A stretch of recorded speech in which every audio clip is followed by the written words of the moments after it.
નમસ્કાર વિદ્યાર્થી મિત્રો, શ્રી એસએન વિદ્યાલયના ઈ લર્નિંગ પ્રોગ્રામમાં 9મા ધોરણના વિદ્યાર્થીઓનું હું દિલથી અભિવાદન કરું છું.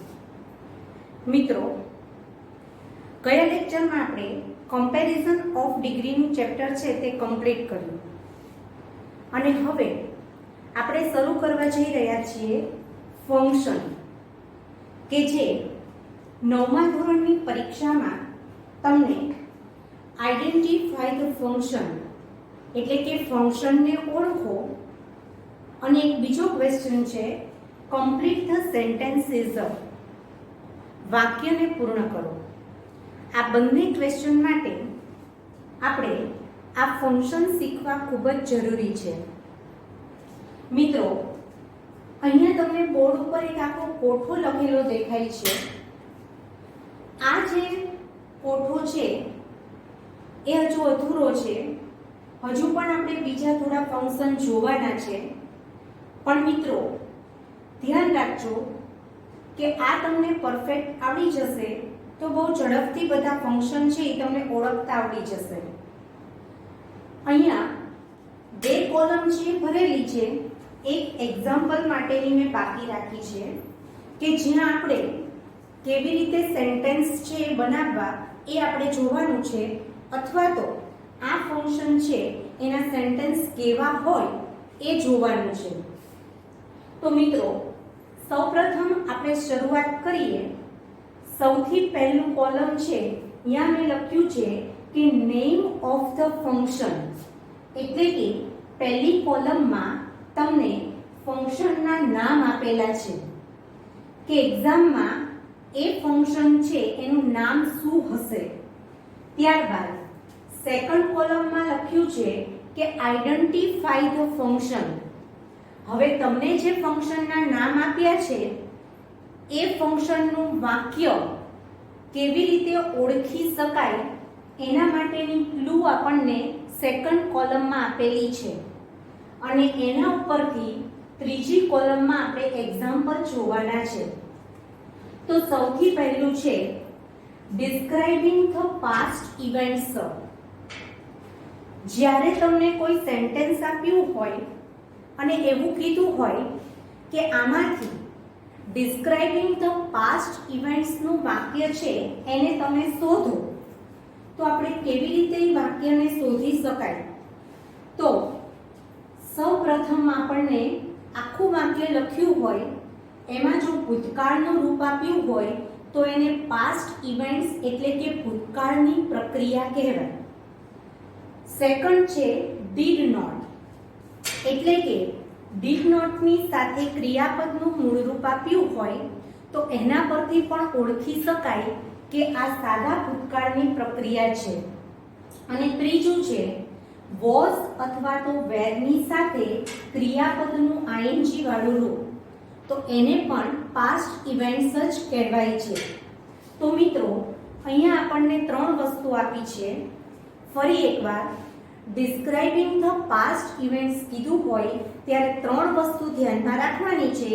એક તો ક્રિયાપદનું ભૂતકાળનું રૂપ, બીજું ડીડ નોટની સાથે ક્રિયાપદનું મૂળ રૂપ, અને ત્રીજું વોઝ કે વેરની સાથે ક્રિયાપદનું આઈએનજી વાળું રૂપ.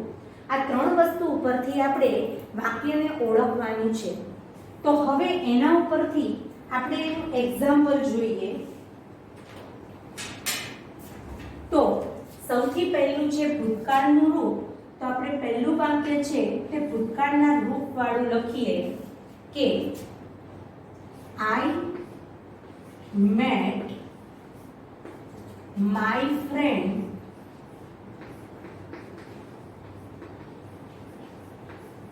yesterday.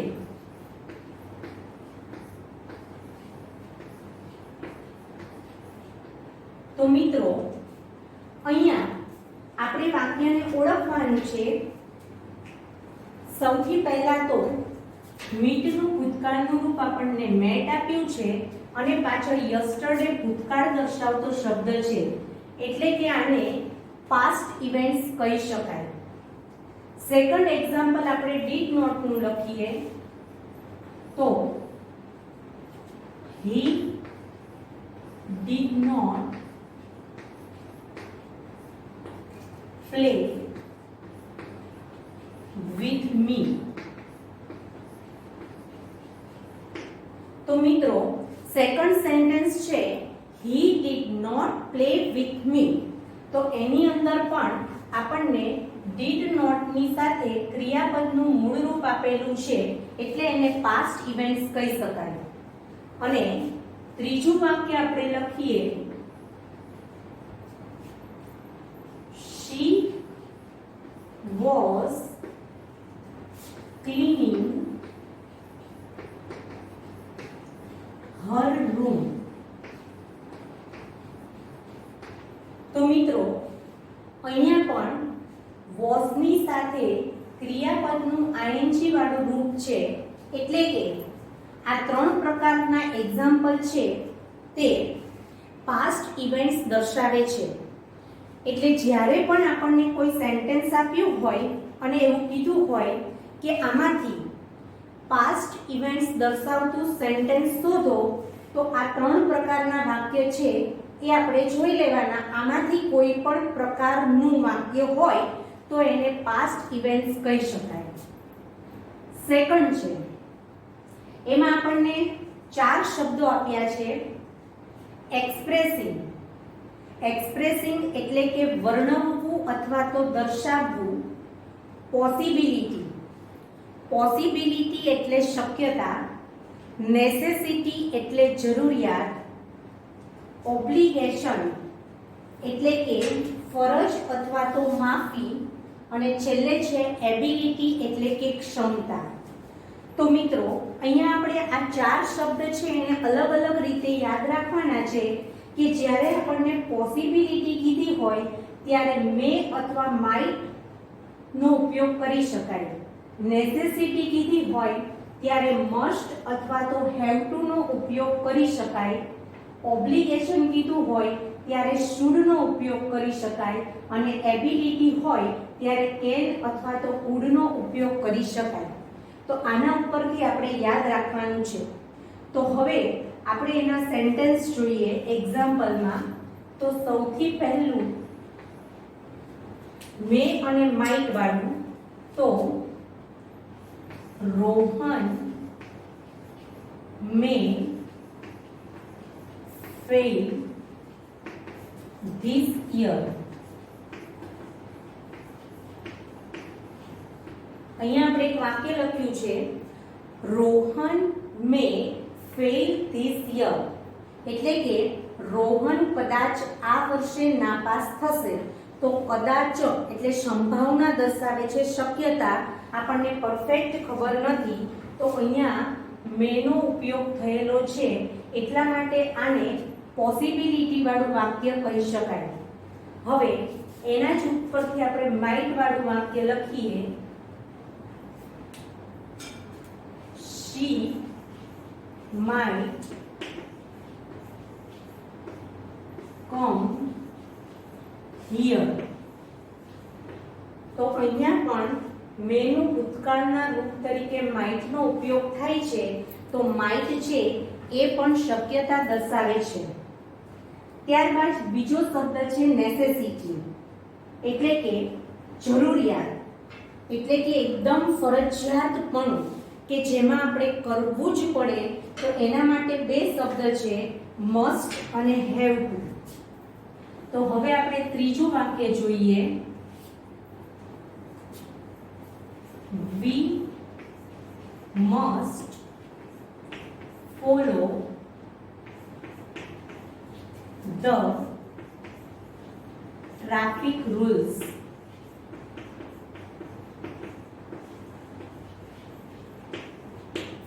તો અહીંયા મસ્ટ વાળું વાક્ય હોવાથી આને નેસેસિટી કહી શકાય. Expressing necessity.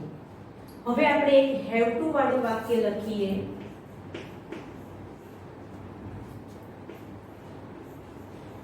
she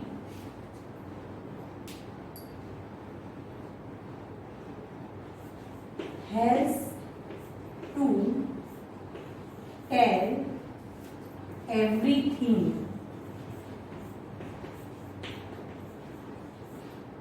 તો મિત્રો અહીંયા she હોવાથી એની સાથે આપણે હેઝ ટુ નો ઉપયોગ કરેલો છે. ત્યારબાદ ઓબ્લિગેશન એટલે કે અહીંયા આપણે શુડ વાળું વાક્ય લેવાનું છે. તો number 4, they should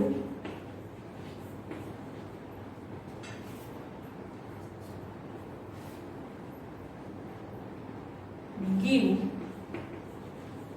respect to the elders. તો અહીંયા should નો ઉપયોગ થયેલો હોવાથી આને ઓબ્લિગેશન વાળું વાક્ય કહી શકાય.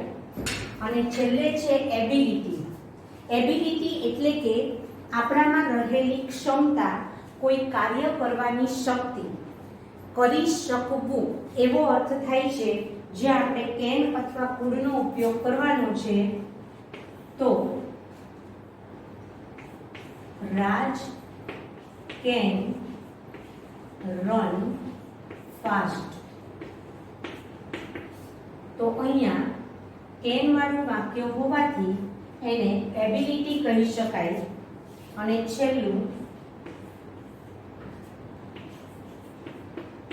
Middle could give this exam.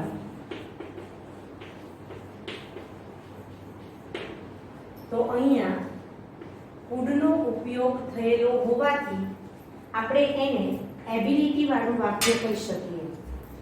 મિત્રો, ફરી એકવાર ખાસ ધ્યાન રાખજો કે જ્યારે એક્સપ્રેસિંગ પોસિબિલિટી કીધું હોય ત્યારે મે અથવા માઇટ વાળું વાક્ય હોવું જોઈએ. એક્સપ્રેસિંગ નેસેસિટી કીધું હોય ત્યારે મસ્ટ અથવા તો હેવ ટુ વાળું વાક્ય હોવું જોઈએ. ઓબ્લિગેશન કીધું હોય ત્યારે શુડ વાળું વાક્ય હોવું જોઈએ. અને એબિલિટી કીધું હોય ત્યારે કેન અથવા તો કુડ વાળું વાક્ય હોવું જોઈએ. ત્યાર પછી ત્રીજું ફંક્શન છે expressing frequency and manners of.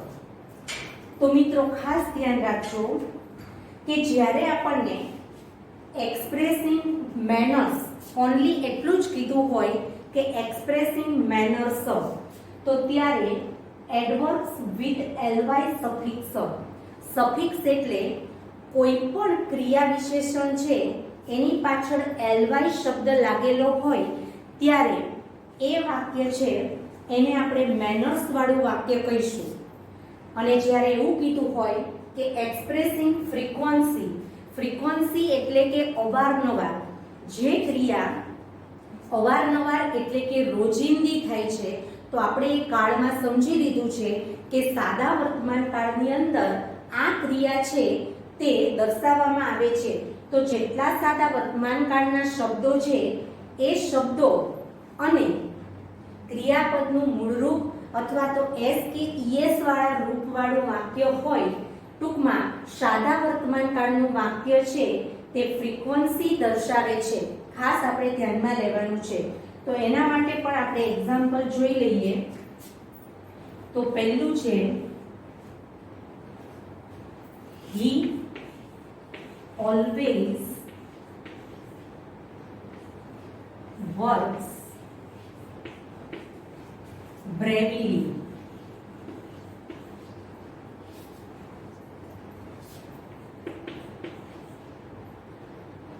તો મિત્રો અહીંયા ઓલવેઝ શબ્દ છે એ ફ્રીક્વન્સી દર્શાવે છે, એટલે કે પરંતુ આપણે સાથે જોવાનું છે કે પાછળ બ્રેવના સ્પેલિંગમાં આપણે એલવાય લગાવેલો છે, એટલે કે પાછળ એલવાય શબ્દ હોવાથી આને આપણે એક્સપ્રેસિંગ મેનર્સ છે એ કહીશું. અને આપણો ઓલવેઝ શબ્દ પણ આપણને આપેલો છે. ત્યાર પછી આપણે એક્ઝામ્પલ છે સાદા વર્તમાન કાળના જોઈ લઈએ. She comes to my home occasionally.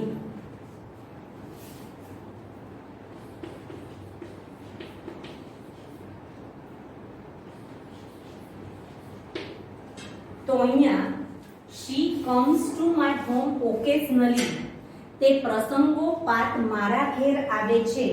તો અહીંયા સાદો વર્તમાનકાળ દર્શાવે છે અને ઓકેશનલી શબ્દ છે એ પણ સાદા વર્તમાનકાળનો હોવાથી આને આપણે એક્સપ્રેસિંગ ફ્રીક્વન્સીમાં લઈશું. ત્યારબાદ હજુ એક એક્ઝામ્પલ આપણે જોઈ લઈએ. Mister Shah often visits the factories. તો અહીંયા પણ એ જ રીતે ઓફન શબ્દ છે, ત્યારબાદ વિઝિટ્સમાં એસ લાગેલો છે. તો આ પણ સાદો વર્તમાનકાળ દર્શાવે છે, માટે આને પણ આપણે એક્સપ્રેસિંગ ફ્રીક્વન્સી કહીશું. હજુ એક એક્ઝામ્પલ આપણે જોઈ લઈએ. The students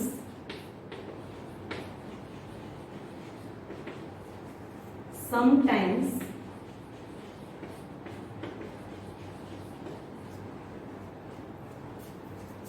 bring homework. તો અહીંયા પણ સમટાઇમ્સ શબ્દ આપેલો છે અને ક્રિયાપદનું મૂળ રૂપ છે, કારણ કે આગળ ધ સ્ટુડન્ટ્સ શબ્દ આપણને બહુવચનમાં આપેલો છે માટે. અને હવે છેલ્લું છે આ કોઠાની અંદર અહીંયા લખેલું છે, એમાં છેલ્લો વર્ડ છે એક્સપ્રેસિંગ ઇમોશન. ઇમોશનનો અર્થ થાય છે લાગણી. તો લાગણી દર્શાવતા જે શબ્દો છે એ કયા કયા શબ્દો છે કે જેના ઉપરથી આપણે એવું કહી શકીએ કે આ ઇમોશન્સ વાળા વાક્યો છે. તો એની અંદર ખાસ ધ્યાન રાખજો. અહીંયા લખ્યું છે એક તો ઓ, પછી thank you, welcome, see you, nice to meet you, best luck, so nice of you, congratulations, get well soon. તો અહીંયા જેટલા શબ્દો લખેલા છે એ વાક્યમાં ક્યાંય પણ આ શબ્દોનો ઉપયોગ થયેલો હોય તો એના માટે આપણે એક્સપ્રેસિંગ ઇમોશન એવો અર્થ વાપરીશું. તો હવે આપણે એના એક્ઝામ્પલ જોઈ લઈએ. તો પહેલું છે એમાં કોંગ્રેચ્યુલેશન ડિયર. તો અહીંયા કોંગ્રેચ્યુલેશન શબ્દ ઉપરથી આપણે ઇમોશન છે એ કહીશું. સેકન્ડ છે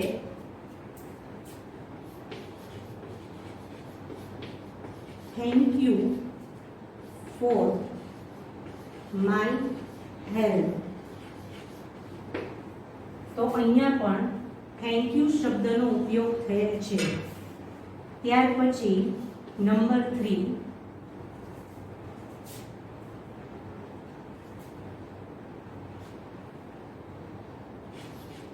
nice to meet you Mr. Raj. એટલે કે શ્રીમાન રાજ, તમને મળીને મને ખુશી થઈ. તો નાઇસ ટુ મીટ યુ આના ઉપરથી ખ્યાલ આવે. તો મિત્રો અહીંયા આપણે જે એક્ઝામ્પલ લખેલા છે એના ઉપરથી આપણે સમજવાનું છે કે કયા કયા ફંક્શન દર્શાવે છે. તો અહીંયા આપણે આ 4 શબ્દને કમ્પ્લીટ કર્યા છે. હવે આપણે આગળના શબ્દ છે એ પણ જોતા જઈએ.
મિત્રો અહીંયા આપણે 4 ફંક્શન જોયા હતા. ત્યાર પછીનું પાંચમું છે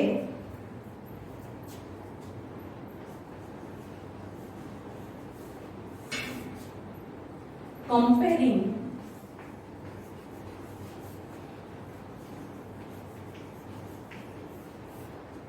તો મિત્રો આનું ચેપ્ટર હજુ આપણે ગયા લેક્ચરમાં જ કમ્પ્લીટ કર્યું છે.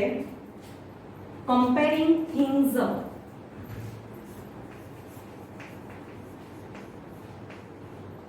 એટલે કે કમ્પેરિઝન ઓફ ડિગ્રીઝ નું ચેપ્ટર છે એ આપણે ગયા લેક્ચરમાં કમ્પ્લીટ કર્યું.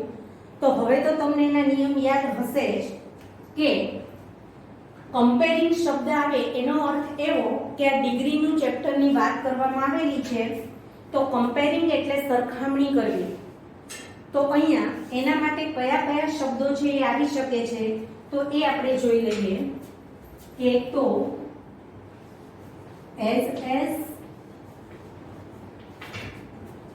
so as, ત્યારબાદ er અથવા તો more અને એની સાથે than શબ્દ અને ત્રીજું છે the, est અથવા તો most શબ્દ. તો મિત્રો આના પરથી આપણને ખ્યાલ આવશે કે આ કમ્પેરિંગ થિંગ્સ છે તે ડિગ્રીનું ચેપ્ટર દર્શાવે છે. તો હવે આપણે એના એક્ઝામ્પલ જોઈ લઈએ. તો ફર્સ્ટ એક્ઝામ્પલ છે કાજલ is as intelligent as Maya. આની જ અંદર જ્યારે નોટ શબ્દ આવે ત્યારે આપણે એઝ ની જગ્યાએ સો એઝ નો ઉપયોગ કરવાનો છે. સેકન્ડ એક્ઝામ્પલ જોઈએ આપણે કે Raj is brighter than Rahil. અને ત્રીજું એક્ઝામ્પલ આપણે જોઈએ Vikram is the kindest man. તો અહીંયા ત્રણે ત્રણ નિયમ ઉપરથી આપણને ખ્યાલ આવશે. પહેલામાં એસ પરથી, બીજામાં er અને ધેન પરથી, ત્રીજામાં ધ અને est પરથી. તો મિત્રો આને કહેવાય કમ્પેરિંગ થિંગ્સ. ત્યાર પછી છે એના પછીનું છે આપણે જોવાનું છે નંબર 6 મેકિંગ રિક્વેસ્ટ અને સજેશન.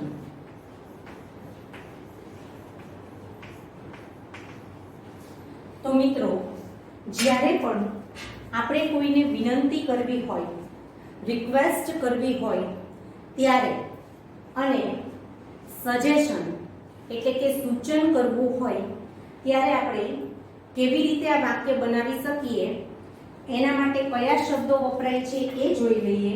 તો એના માટેના શબ્દ છે would, જે તમને ખ્યાલ જ છે કે એક સહાયકારક ક્રિયાપદ છે, અને બીજો શબ્દ છે could. તો હવે આપણે એનું એક્ઝામ્પલ છે તે જોવાનું છે. તો ફર્સ્ટ છે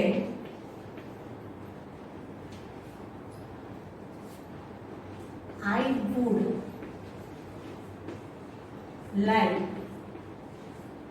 to drink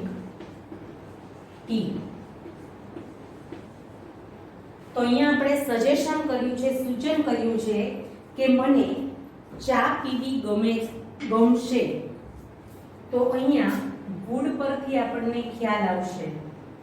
ત્યાર પછીનું એક્ઝામ્પલ છે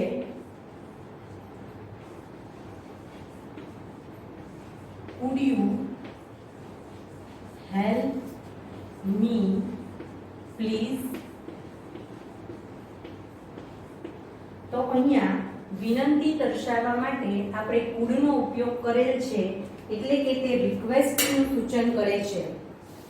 તો મિત્રો ખાસ ધ્યાન રાખજો, અહીંયા આપણે બે લખ્યું છે સજેશન અને રિક્વેસ્ટ, કે જેમાં તમે રિક્વેસ્ટ માટે પણ બંને શબ્દનો ઉપયોગ કરી શકો છો, would અથવા તો could, અને સજેશન માટે પણ તમે would અથવા તો could બંનેનો ઉપયોગ કરી શકો છો. ત્યાર પછીનો વર્ડ છે એ આપણે જોવાનો છે નંબર 7, asking about duration.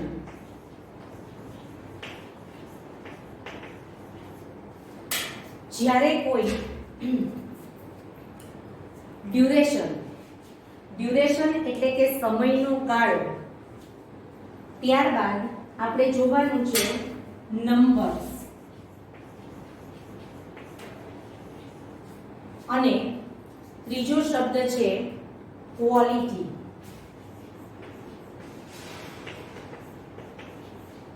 તો આ ત્રણ વસ્તુ છે આસ્કિંગ અબાઉટ ડ્યુરેશન, નંબર અને ક્વોલિટી. તો આના માટે આપણે કેવી રીતે લખીશું? તો સૌપ્રથમ ડ્યુરેશન દર્શાવવા માટે આપણે જે શબ્દનો ઉપયોગ કરવાનો છે એ શબ્દ છે હાઉ લોંગ. ત્યારબાદ છે હાઉ મેની, અને ત્રીજો શબ્દ છે હાઉ મચ. તો આટલા શબ્દો છે એ દર્શાવવા હોય ત્યારે આપણે એને કહીશું કે આસ્કિંગ અબાઉટ ડ્યુરેશન, નંબર અને ક્વોલિટી. તો મિત્રો આ શબ્દ છે એ આપણે WH વાળા ક્વેશ્ચનમાં શીખી જ ગયા છીએ, છતાં પણ આપણે એનું એક્ઝામ્પલ જોઈ લઈએ. તો ફર્સ્ટ એક્ઝામ્પલ છે how long will you take to reach the station?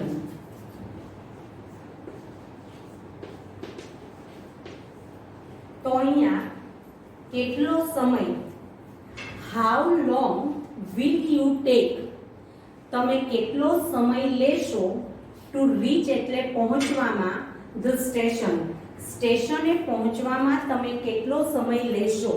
તો કેટલો સમય એવું દર્શાવવા માટે આપણે હાઉ લોંગનો ઉપયોગ કરીશું. ત્યારબાદ સેકન્ડ એક્ઝામ્પલ છે how many students are there in your class? તો મિત્રો અહીંયા કેટલા વિદ્યાર્થીઓ એટલે કે નંબર, સંખ્યા પૂછવા માટે આપણે હાઉ મેનીનો ઉપયોગ કરીશું. અને ત્રીજું છે એમાં આપણે જથ્થો દર્શાવવાનો છે, સોરી અહીંયા ક્વોલિટી નહીં પણ ક્વોન્ટિટી.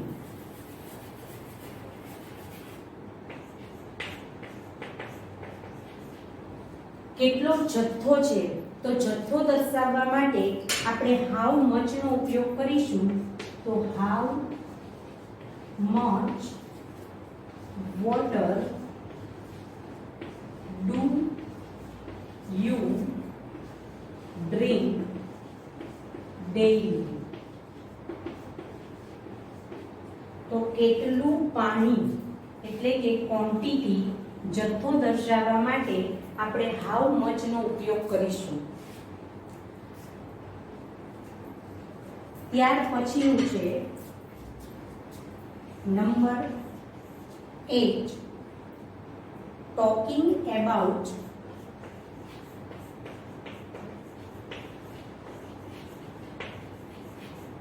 તો એની અંદર પણ અલગ અલગ વર્ડ્સ છે. તો સૌથી પહેલું છે ઓલ્ટરનેટિવ. મિત્રો આપણે કંજક્શનની અંદર આ બધા જ શબ્દોને આપણે શીખી લીધા છે, પણ માત્ર આપણે અહીંયા એટલું જાણવાનું છે કે એ શબ્દ છે એને ફંક્શન શું કહેવાય એનું. તો અહીંયા ટોકિંગ એબાઉટ ફર્સ્ટ છે ઓલ્ટરનેટિવ, ત્યારબાદ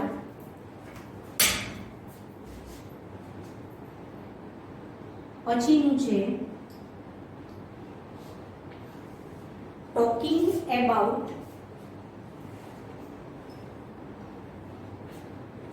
reason and result.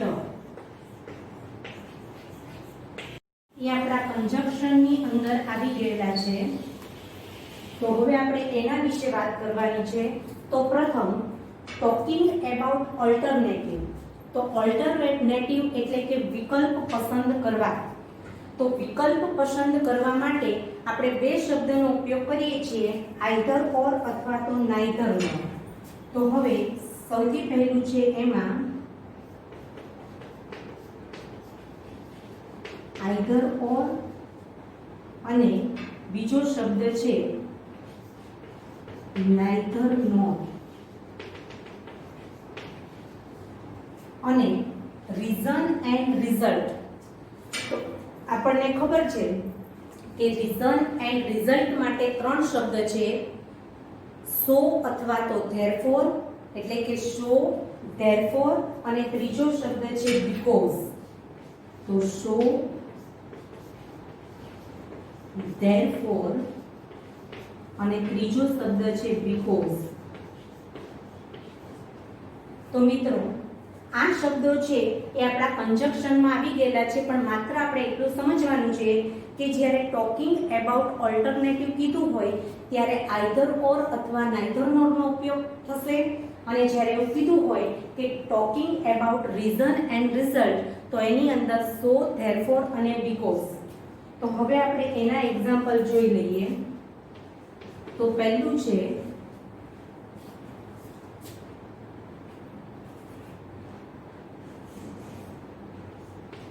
Karan will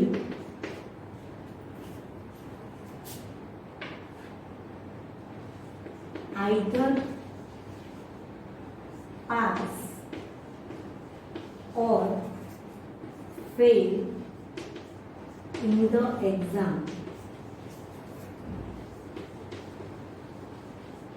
તો બેમાંથી એક વિકલ્પ છે કે કરણ will either pass or fail in the exam. કરણ કાં તો પરીક્ષામાં પાસ થશે અને કાં તો પરીક્ષામાં નાપાસ થશે. તો અહીંયા શબ્દ આપણને આપેલો છે either અને બીજો છે or. એવી જ રીતે આની અંદર આપણે neither nor નો પણ ઉપયોગ કરી શકીશું. હવે બીજું એક્ઝામ્પલ આપણે જોઈ લઈએ, જેમાં આપણે વાત કરવાની છે રીઝન એન્ડ રિઝલ્ટ. તો he is tired, so he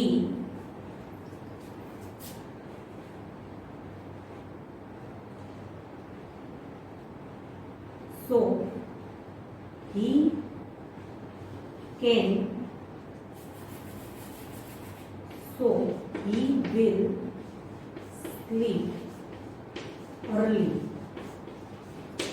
તો અહીંયા પરિણામ દર્શાવે છે કે તે થાકી ગયો છે, તેથી તે વહેલો સૂઈ જશે. તો આની અંદર સો ઉપરથી આપણે નક્કી કરવાનું છે કે તે રિઝલ્ટ દર્શાવે છે. ત્યાર પછી ત્રીજું એક્ઝામ્પલ જોઈ લઈએ. she reached late because she got up late. તો she reached late, તેણી મોડી પહોંચી હતી કારણ કે તે મોડી ઉઠી હતી. તો અહીંયા because શબ્દ છે રીઝન, કારણ દર્શાવે છે. એના પછીનું નવમું ફંક્શન છે indicating contrast.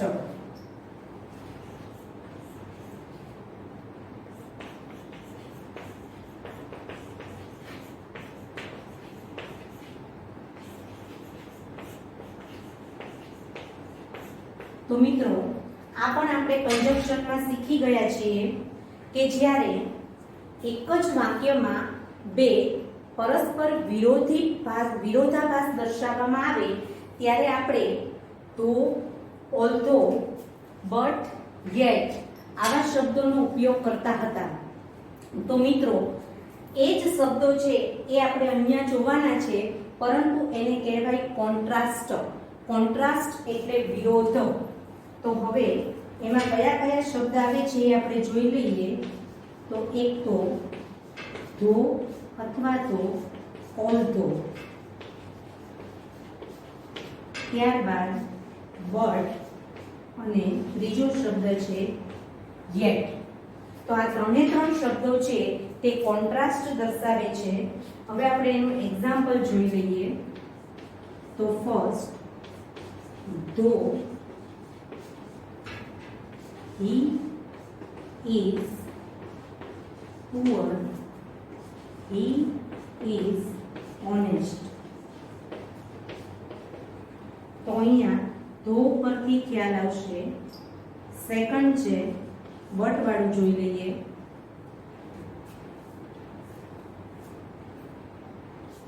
he works hard but he fails. તો અહીંયા પણ વિરોધાભાસ દર્શાવે છે. બટ ઉપરથી આપણને ખ્યાલ આવે. અને ત્રીજું એક્ઝામ્પલ છે જોઈ લઈએ કે she watches TV yet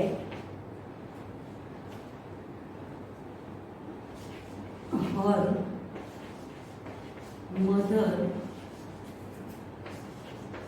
does not tell her anything. તો અહીંયા પણ વિરોધાભાસ દર્શાવે છે, પરંતુ અહીંયા yet શબ્દનો ઉપયોગ થયેલો છે. તો મિત્રો આજે આપણે 9 ફંક્શન છે એનો આખો કોઠો સમજાવી અને આપણે એના વિશે સમજૂતી મેળવી છે. હજુ આપણે એકાદ બે ફંક્શન છે તે બાકી છે. નેક્સ્ટ લેક્ચરમાં આપણે એ એક બે ફંક્શન કમ્પ્લીટ કરી અને પછી એક્ઝામની અંદર આઈડેન્ટિફાઈ ધ ફંક્શન અને કમ્પ્લીટ ધ સેન્ટેન્સ કેવી રીતે પૂછાય છે એની એક્સરસાઇઝની આપણે પ્રેક્ટિસ કરીશું. તો મિત્રો આવતા લેક્ચરમાં મળીએ. ત્યાં સુધીમાં તમારે હોમવર્કની અંદર આ 9 ફંક્શનનો જે આખો ચાર્ટ બનાવ્યો છે એ તમારે પરફેક્ટ તમારા બુકમાં દોરી વ્યવસ્થિત લખી અને એને તમારે પાકો કરી લેવાનો છે. નમસ્કાર વિદ્યાર્થી મિત્રો.